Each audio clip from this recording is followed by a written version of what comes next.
एक सेकंड पापा, मैं इनसे बात करके आपको बताती हूँ। राहुल, मुझे एक बात बताओ, तुमने मेरे मम्मी पापा को इस घर में आने के लिए मना किया है क्या? हाँ, मैंने मना किया है। और तुम किससे बात कर रही हो फोन पर? एक सेकंड पापा, मैं आपको कॉल करती हूँ।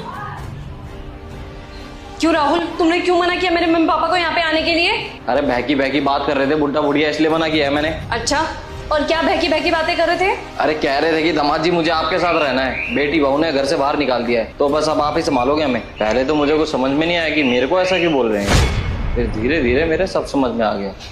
वो यहाँ पे जिंदगी बसाना चाहते हैं अपनी।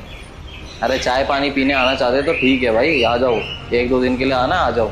ये कोई धर्मशाला थोड़ी है कि जीवन भर इनको यहीं पे रखूंगा। वृद्धाश्रम समझ रखा है कैसे? देखो राहुल, मैंने आपको कल ही बताया था कि भाभी की ना मम्मी पापा से बहुत ज़्यादा भयंकर लड़ाई हुई है और वो अब उनको घर पर रखना नहीं चाहती हैं। और राहुल, मैंने मम्मी पापा को कहा था कि आप यहाँ पे आ जाओ, आप यहाँ पे हमारे साथ रह सकते हो। आपको तो पता है ना कि मेरे मम्मी पापा कितने बुजुर्ग हैं, वो कहाँ जाएंगे इस टाइम, वो कैसे मैनेज करेंगे इस टाइम। और तुमने उनको मना कर दिया। अरे कम से कम उनको मना करने से पहले मुझसे पूछते तो सही। तुमने मुझसे पूछा ही नहीं, डायरेक्ट उनको मना कर दिया। अरे क्या पूछता भाई तुमसे, उनका कोई राइट थोड़ी है यहाँ पे रहने का। राहुल, कैसी बातें कर रहे हो तुम?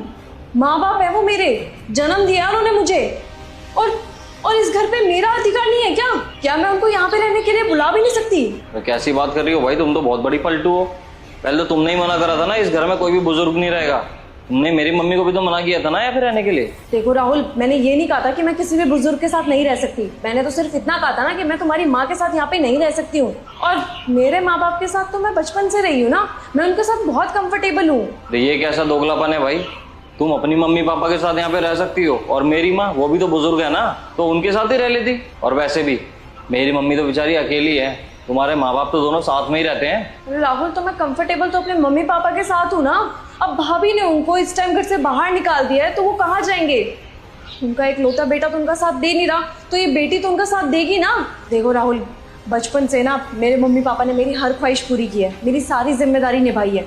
तो अब मेरा फर्ज बनता है, जब उनको मेरी सबसे ज़्यादा ज़रूरत है ना, तो मैं भी उनके लिए खड़ी रहूंगी। उनकी सारी जिम्मेदारी मैं इस टाइम पूरी निभाऊंगी। तो बस इसीलिए मैं उनको इस घर में रखूंगी, वो भी मेरे साथ। और मुझे नहीं लगता तुम्हें इस बात से कोई प्रॉब्लम होनी चाहिए। देखो भाई, मैं तो बस एक बात जानता हूँ, हम दोनों के बीच में एक डील हुई थी कि इस घर में कोई भी बुजुर्ग नहीं रहेगा, अब भले चाहे वो कोई भी हो। अब तुमने ये रूल बनाया, तुम इसको तोड़ रहे हो, ये क्या सिस्टम है भाई? अब तुमने ही तो कहा था कि तुम्हारी माँ इस घर में नहीं रह सकती, अब भले ही उनकी कैसी भी हालत हो। अब तुम्हारे भाई ने और उसकी बीवी ने मिलकर तुम्हारे माँ बाप को घर से बाहर निकाल दिया, तो भाई इसमें मेरा कोई ठेका थोड़ी ना है कि मैं उनको संभालूंगा। भाई साफ सीधी बात है, मैं उनको इस घर में नहीं रह सकता, क्योंकि है तो वो भी बुजुर्ग ना, इससे रूल ब्रेक हो जाएगा। यार राहुल, आप समझने की कोशिश तो करो। मेरे माँ बाप ने ना कर्जा